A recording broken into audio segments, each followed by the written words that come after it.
Good afternoon,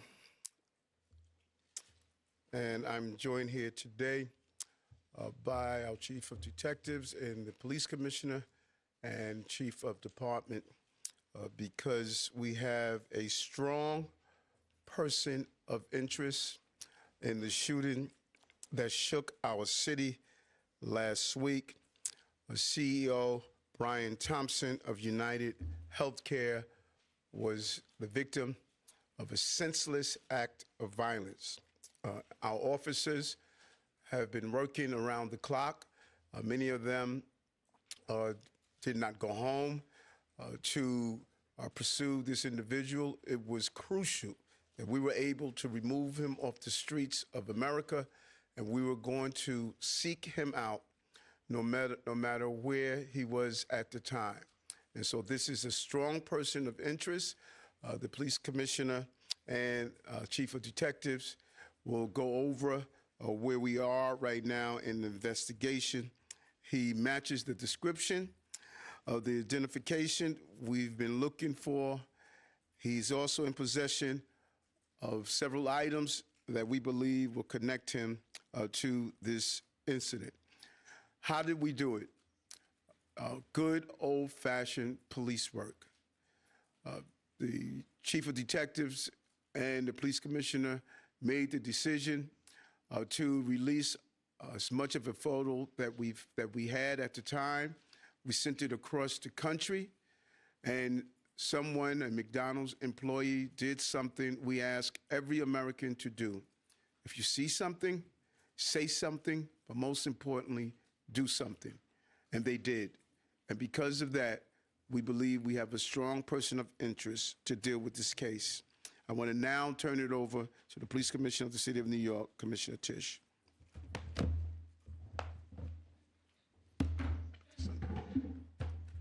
Thank you, Mayor.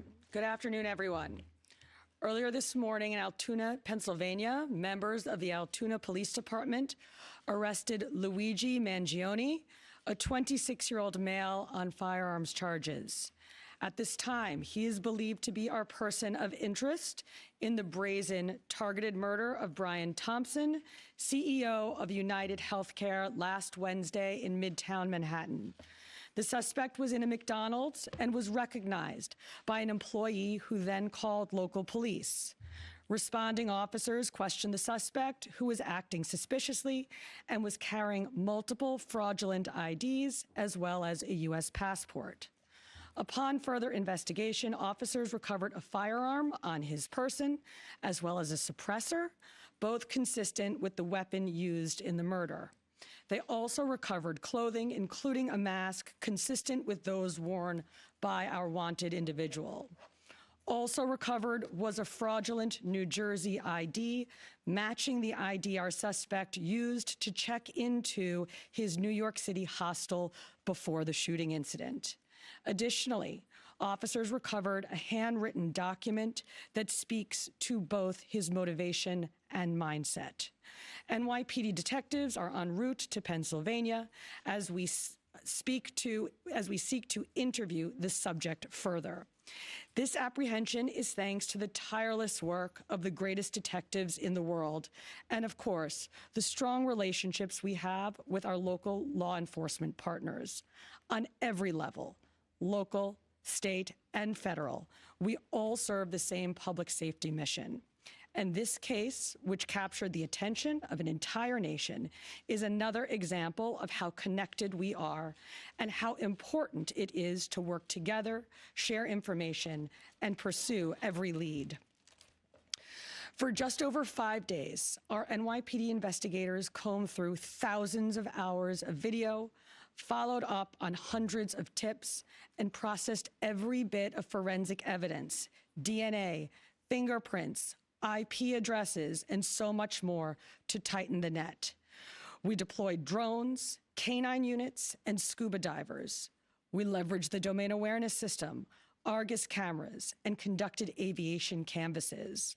And our detectives also went door to door, interviewing potential witnesses and doing the good old-fashioned police work that our investigators are famous for. This combination of old school detective work and new age technology is what led to this result today. And we must also acknowledge the instrumental role the media and the public played in this case. The images that we shared with the public were spread far and wide, and the tips we received led to the recovery of crucial evidence. We should never underestimate the power of the public to be our eyes and our ears in these investigations. This is the third time in 3 weeks that a member of the public has seen something and said something and done something that led to a high-profile arrest.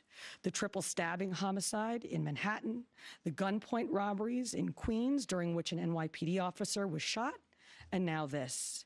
Now, the case will continue through the criminal justice process, and while we are proud of today's accomplishment, we must, of course, remember that a family is in mourning. I want to again extend my sympathies to Brian's family, his co-workers, and all who knew him. Finally, I want to thank the women and men of the NYPD, especially our Detective Bureau personnel, with a strong assist from our intelligence analysts. We also thank the SAC of the FBI's Criminal Investigative Division, Leslie Rodriguez-Bekshies. And I want to commend the staff of the Manhattan DA's office, and especially DA Alvin Bragg. He has been working with us 24/7 on this case, and I am incredibly grateful for his partnership. I'll now pass it along to our great Chief of Detectives, Joe Kenny, who will provide additional information. Chief. Thank you, Commissioner. Good afternoon. As the Commissioner stated earlier, a male was taken into custody today in Altoona, Pennsylvania this morning. He has been identified as Luigi Nicholas Mangione. He's a male, 26 years old. He was born and raised in Maryland. We know he has ties to San Francisco, California, Honolulu, Hawaii. He has no prior arrest history in New York. Members of the NYPD Detective Bureau are currently traveling to Pennsylvania with members of the Manhattan Project. This case was brought to a successful conclusion based on the coordinated effort between numerous NYPD units, including the Intelligence and Counterterrorism Bureau, our federal partners at the FBI, and of course, members of the Altoona Police Department in Pennsylvania. On Thursday, NYPD released a photo of the shooter in this case. This picture was obtained by video canvases. We took that photograph and we asked for the public's help in identifying this subject, and the public responded. Hundreds of tips began to pour into our hotline. Each tip was investigated thoroughly, and we began to as they came into our possession. The NYPD provided these photos to numerous media outlets, local, national, and international outlets, print, social media, and online content. Luckily, a citizen in Pennsylvania recognized our subject and called local law enforcement. Responded to the call, and based on their investigation, they notified the NYPD. This investigation is still active and ongoing.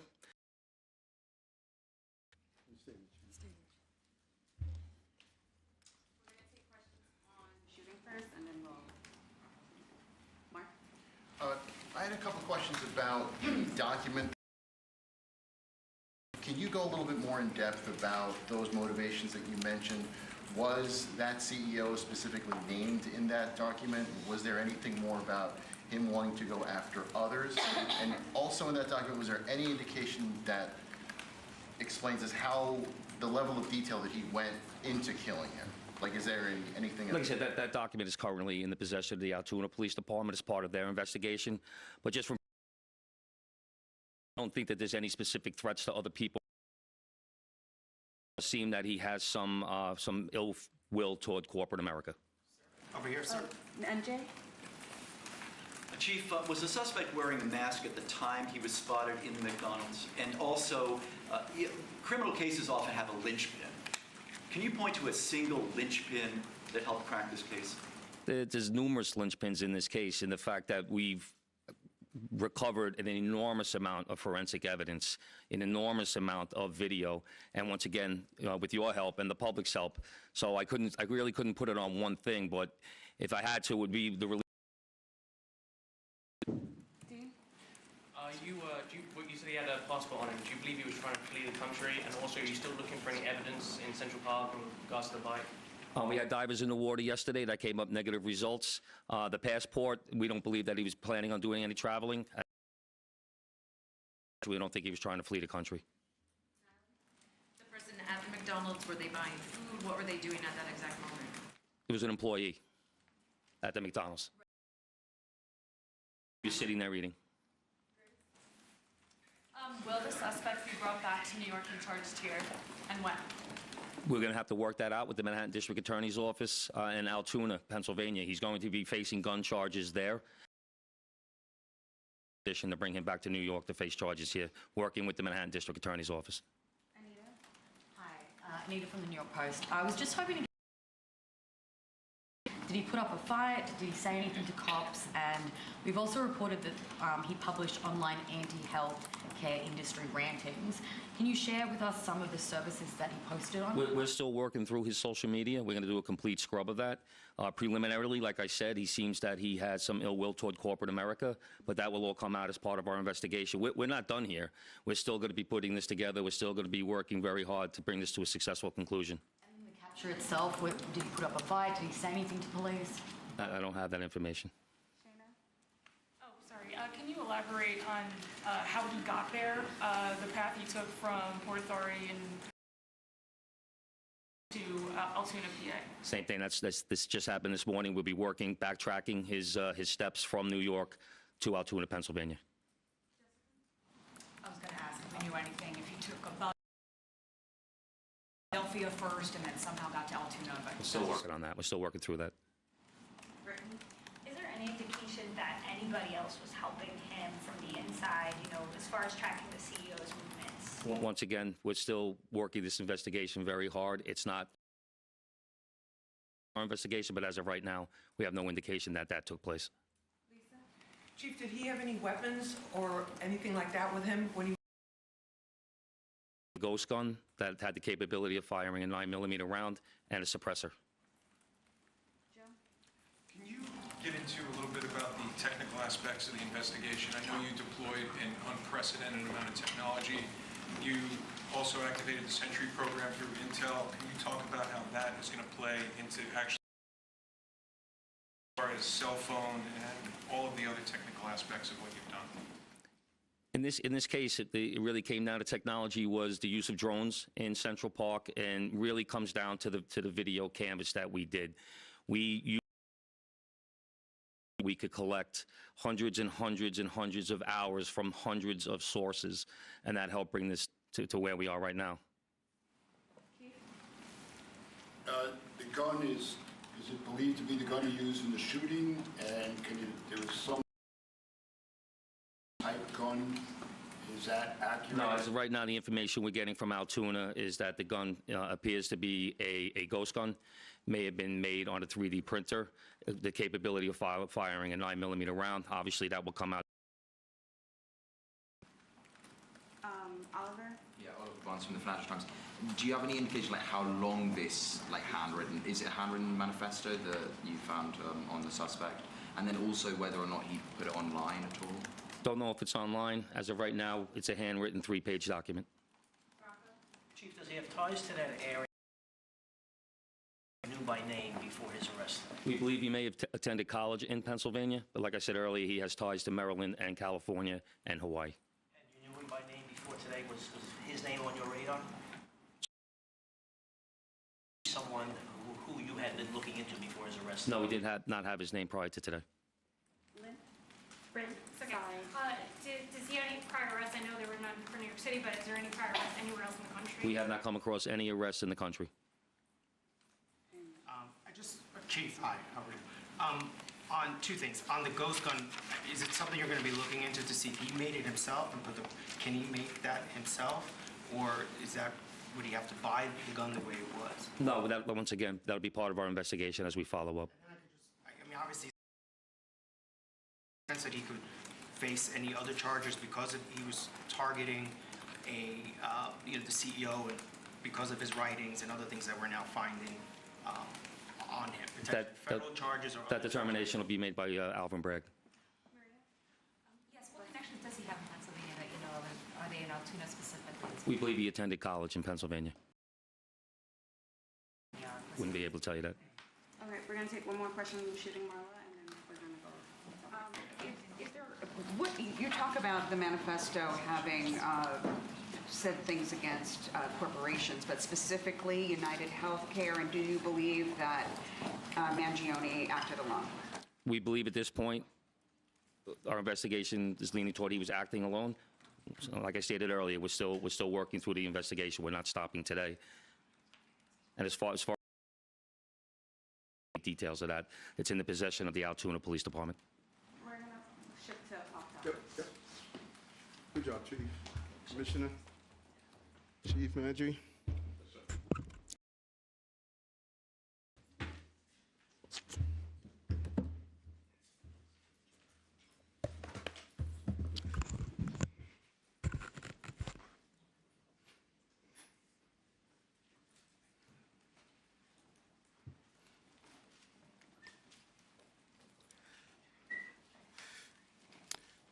Again, great job by the New York City Police Department. Certain aspects of this investigation and the crime itself is something that we have been zeroing in on.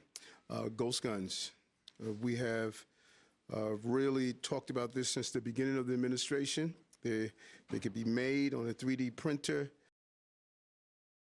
And we must do more on the federal level to clamp down on the availability of ghost guns.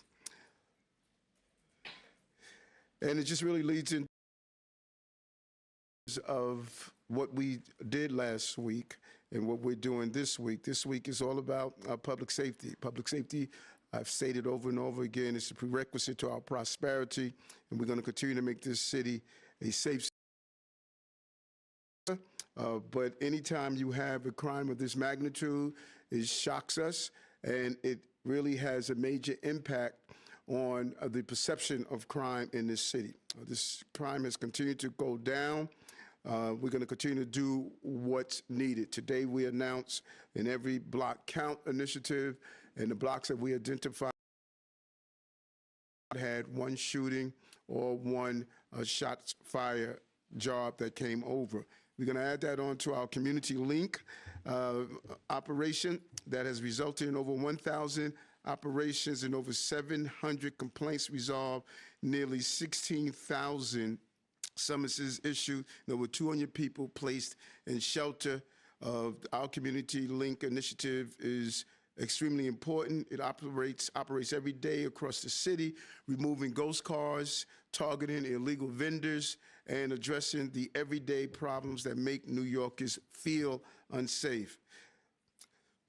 The precincts where we have focused on our every block count is the 73rd precinct in Brooklyn and the 46th precinct in the Bronx. These two precincts have historically seen high rates of violent crimes and shooting incidents, and so we want to make sure we deal with all of those quality of life issues that impacts why criminal behavior takes place. We don't want to only to be reactive, we want to be proactive. Hats off to the team. It's a big belief on my part. You have to dismantle the historic walls that kept us from operating together. FDNY, DSNY, DOB, DEP, HBD, NYCHA, Parks, DOT, and other community-based organizations are all part of this initiative with the local block CEO and many, many more agencies. You know, last week we announced Axe the Tax for working class. We're really pleased with this initiative. $62 million will be going back to those who are at 150% of poverty line. When you add that with our earned income tax credit and the other initiatives that we put in place, it clearly shows how important it is for us to focus on working class, low-income working class people. We really want to thank Senator Leroy Comrie and State Assembly Member Ronise Bichat-Hermelin for carrying the bill. So, Amaris, why don't we open the floor to a few questions? Hi, Mr. Mayor. How are you? Good. Other Good. big news today, Daniel Penny was found not guilty of Yes. the killing of Jordan Neely. I wanted to get your thoughts on that. And then another question. Last week on our morning show, you left the door open seemingly to rejoining the Republican Party. I wanted to know why you didn't say you're a proud Democrat. Do you find issues with your own party? First, as I stated when this incident first happened with Jordan, that's my son's name. And so, these incidents that happen in the city is not only professional, but they're personal, and we take that with us. Jordan should not have had to die. And I strongly believe, as I've been stating, probably from day one, we have a mental health system that is broken. When you have someone repeatedly going through that system, that's a signature of failure. And we need help in Albany and in the city council. We can't sit back and mourn the loss of someone. We're not taking the action every day. But a jury of his peers heard the case, saw all the facts and all the evidence, and made a decision. And I joined DA Braggs in stating that I respect the process. And then on my second question last week on leaving the door open about joining the Republican Party on our morning show, why didn't you say you're a proud Democrat, and do you find issues with your own party? No, it's amazing how things take legs and create their own creative. I stated that I was not running as a Democrat. I ran as a Democrat as a senator, as a borough president, as a mayor, and I won. I'm running as a Democrat. I was on Channel 11, and they asked the same question. I said the same thing. I am true blue, but I'm also a true blue-collar mayor. And the American people in general, but specifically here in the city of New York, they're tired of this squabbling after campaigns are over. I don't think anything is more then while you are dealing with everyday crisis, people are having an intellectual conversation of parties. When I took office as a police officer and as an elected official, I pledged the United States of America. That's what I said on your show. And how did I run wild? That's just the nature of the industry. I ran as a Democrat, I'm going to run as a Democrat, and I'm going to win as a Democrat like I did the last time.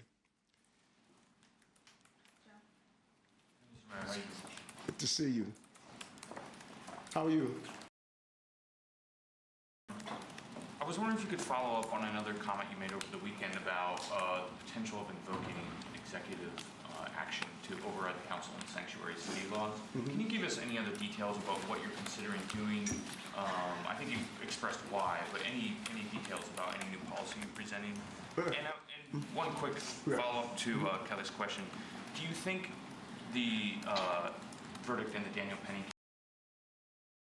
says anything about the mood of the city, and do you feel like it opens the door for maybe more of these interactions of people taking justice into their hands, so to speak?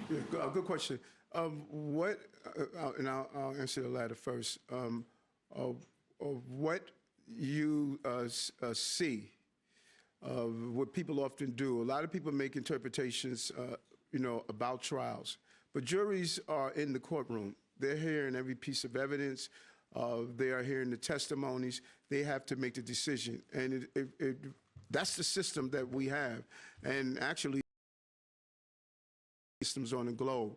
And I think the juries heard the evidence and made a determination based on the evidence that they heard. And does it impact what's going to happen throughout the city, that people are not going to take action or going to take action? I don't think it does. I think that oftentimes people make these decisions. The desire of New Yorkers to help out those who are in need. There's a desire of New Yorkers to always respond when they believe it's necessary. And I don't think that is going to change in any way. This is not the first time, and I'm sure it's not going to be the last time that individuals take actions, and people are going to question about those actions that happen. But at the cornerstone and the heart of this is that this young man, like so many others that are on our subway systems, I made it clear that's not a place to sleep. And when they need help, we need to give them the help that they have. What was your first question? Quickly, if you could give us any more details about what you're That's the sanctuary city. I have not been unclear about this. I've been extremely clear. Last year sometime, the part of the law that the city council, they have refused to change, that we cannot communicate with ICE when people commit serious violent acts. I disagree with that. That was not the sanctuary city law that Mayor Koch put in place. It was not the sanctuary city law that Mayor Bloomberg did. The previous administration made a major change. And there was a report over the weekend where a councilperson stated that, why don't you just open up the federal... It's right. So, one should know what the law is and what the law isn't. And if I had legal standings to overturn that law, then that's the conversation I want to have with the court counsel. When we feel the law is unjust, we go to our court counsel and say, do we have legal standards? We're not going to do frivolous lawsuits just to say we're doing a lawsuit. I was just curious, are you going to add crime? Because there is a list of crimes where someone committed them. ICE has a judicial warrant. So is it a matter of adding more crimes? Is it a matter of what you just mentioned, allowing ICE to work on city property? Any specifics you can give us? My directions to the Corp Council was to give me my options on what I could do as the mayor and what EO I can actually put in place. They are looking through the options. They're extremely clear on my feelings about people who harm innocent New Yorkers and people who harm migrants and asylum seekers. I'm clear on the city should be the victim of a violent crime. And so they're looking at that, and once we make a determination, I can circle back. Mr. Mayor, yes. How are you? Good, thank you. I just wanted to circle back onto the Daniel Penny verdict. Should the governor remove District Attorney Alvin Bragg after losing this case, which you previously signalled is a case that should not have been brought forward? And then I just wanted to follow up with, is the jury's decision a reflection that New Yorkers are sick of a soft-on-crime justice system? Sick of what? They're sick of a soft-on-crime justice system. No, she should not remove D.A. Bragg's. The people voted for the district attorney. We have a process, and I am totally step the boundaries of the electeds. And so, no. And we've had great partnership with the district attorney and some of the things that we have done in the city, and we look forward to continue to do that. Of things that allow people who commit violent acts to be part of a revolving door system. I've talked about this over and over again, that we need to deal with those who are repeatedly dealing with carrying out violent acts and those who need help. I mean, 18 to 20% of those who are on Rikers Island have severe mental health issues. That's why my call of using one of the 4 jails that we're opening to turn it into a state-of-the-art psychiatric facility. We could do a better job, and we could do better resources, and it can't be waiting until these incidents is wrong. We need to stand up before something happens. Hi, Mayor. How are you, Emily? Good. When you meet with Tom Homan this week, are you planning to talk with him about migrants who are living in the shelter system? And do you plan to express anything to him about the threats of deportation, about your concerns about people who are here who are law-abiding? We're going to have a host of conversations, but at the root of my conversation is how do we secure our border. I want to share some of my strategies. We need a real decompression strategy. It's important to go after those who are committing serious crimes, particularly those Venezuela, and now we're finding them on the streets of our country, and I'm interested to hear his ideas on how we're going to go about that, and I'm excited about the conversation. Thank you, Mr. Mayor.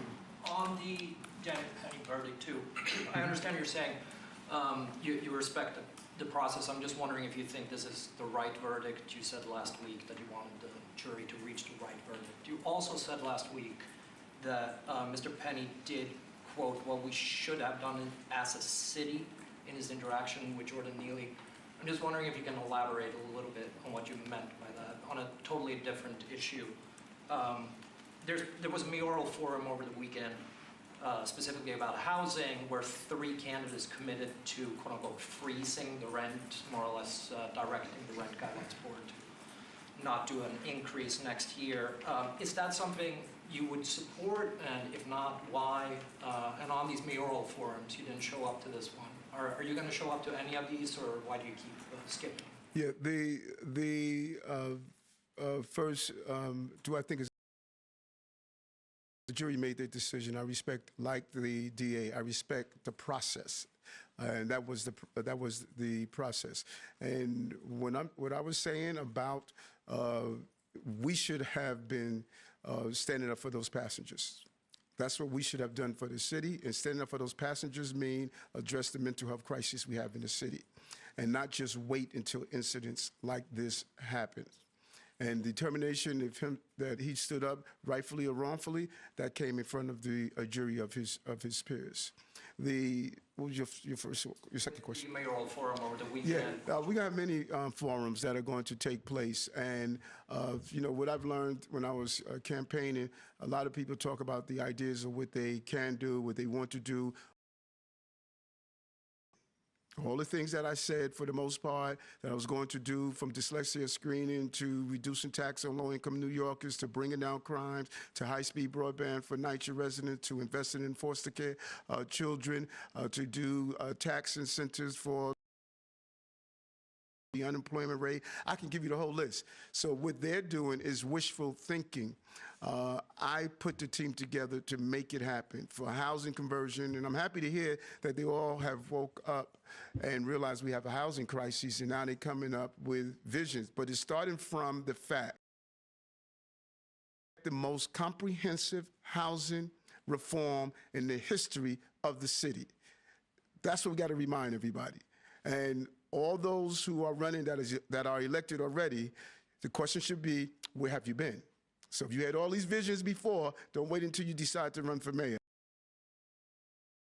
I'm looking forward to some of the forums and some of the debates. I'm looking forward to them because I have something to run on, not just a dollar in a dream.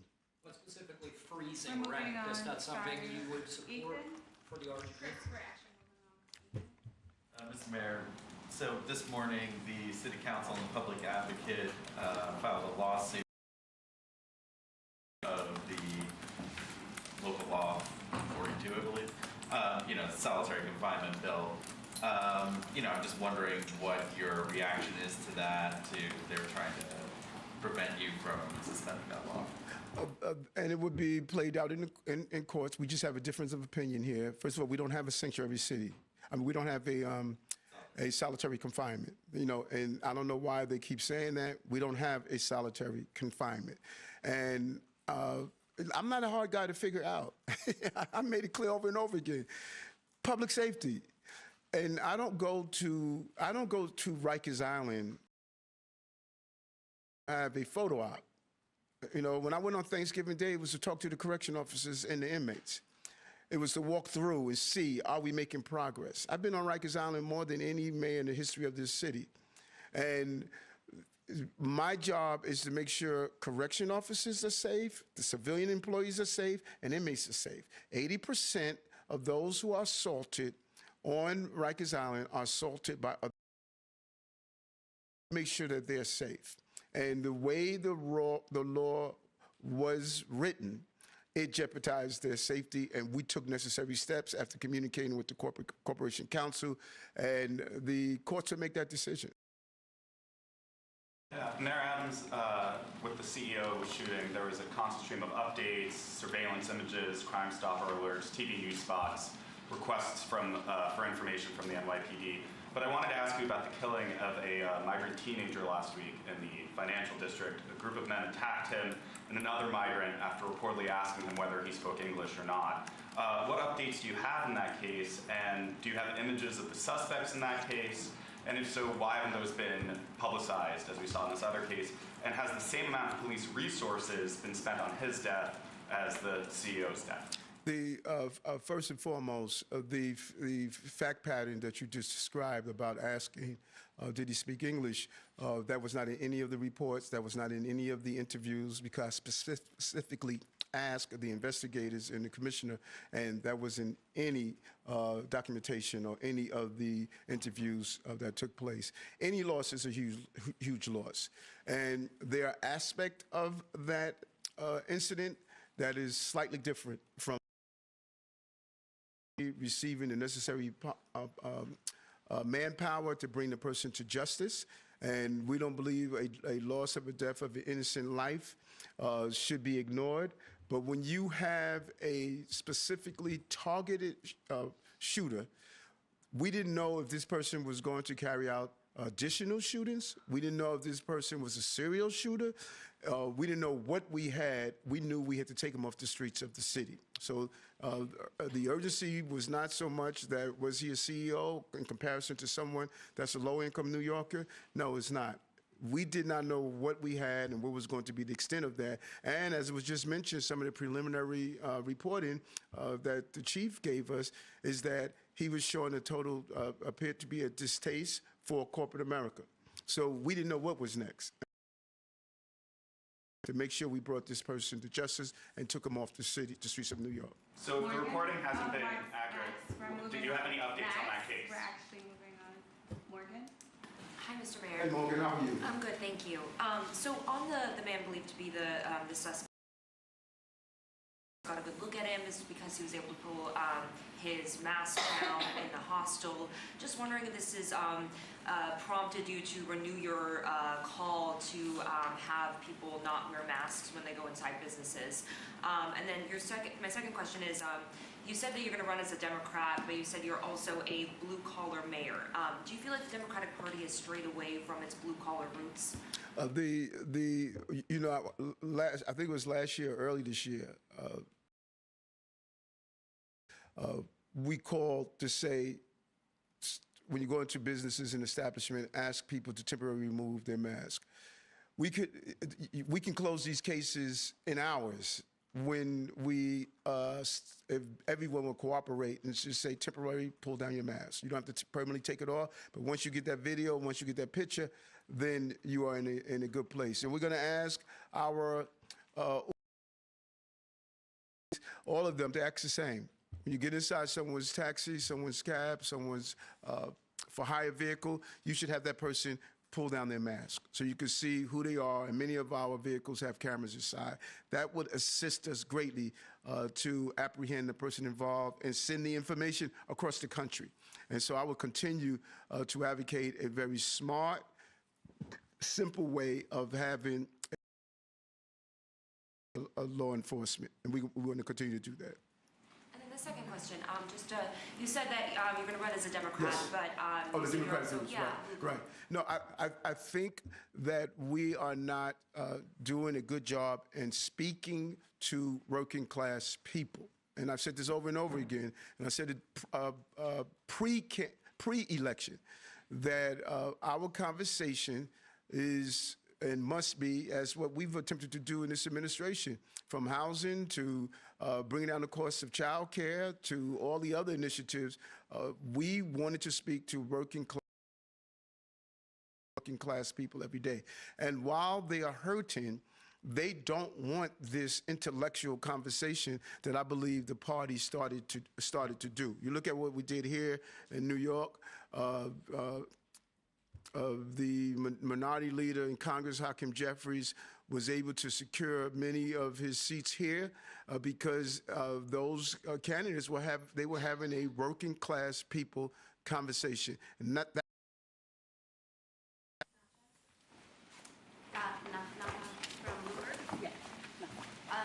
About the mask ban, Yes. I know that the governor has also been talking about pushing for a ban maybe in subways.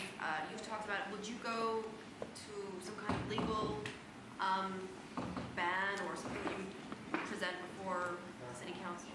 I think it's a combination from our preliminary review. It's a combination from the City Council and a combination from the state. We had a ban in place, and it was removed after COVID. I think we need to re-examine having that put back in place. And I know the governor has voiced some interest in it, and I think that what we saw here, it is maybe this would give the win in the sale. One thing is clear that, thank God, this person didn't go out and harm other individuals. The longer he stayed on the streets, the more dangerous it could have been. Hi, Mr. Mayor. What's up, Liz? How are you? Good. Just wanted to clarify something. You talked about this last week, too. Yes. Would you prefer to see an undocumented person who's accused of a violent crime? Would you prefer to see that person serve out their sentence before being handed over to federal authorities? Or would you be willing to hand them over to federal authorities before that verdict is announced? My desire is to give the member of the public who's the victim of that crime, they should serve their sentence. I want to hear what the borders are, what his ideas are, because justice is making sure that person serves a sentence. If that person commits a serious violent act and he's automatically cut loose, we can find that person back on our streets. And you can find that person, not every country will make sure that person serves out his time. If there's a way to have an agreement that they serve out their time in that country, I can live with that. But I think a family member who lost a loved one, who was viciously assaulted, who was harmed in serious ways, particularly our 7 major crimes, they should get some sort of justice.